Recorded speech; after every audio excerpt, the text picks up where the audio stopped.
Päiväuutisista.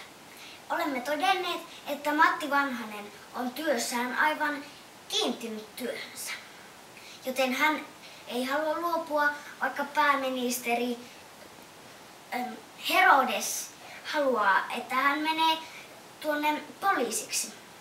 Mutta nyt katsotaan, miten käy presidentti Matti Vanhaselle. Mutta kun kerran nyt poliisit aikovat ryöstää, mutta rosvot aikovat ottaa poliiseja kiinni, niin eikö sen pitäisi mennä päinvastoin? Koska rosvojen pitäisi ryöstää ja poliisien pitäisi ottaa kiinni, mutta nyt se on mennyt päinvastoin. Ja tänään on tapahtunut rikos. Poliisit ovat menneet pankkiin ja ryöstäneet kaikki Leipuri-Haasteen pullat.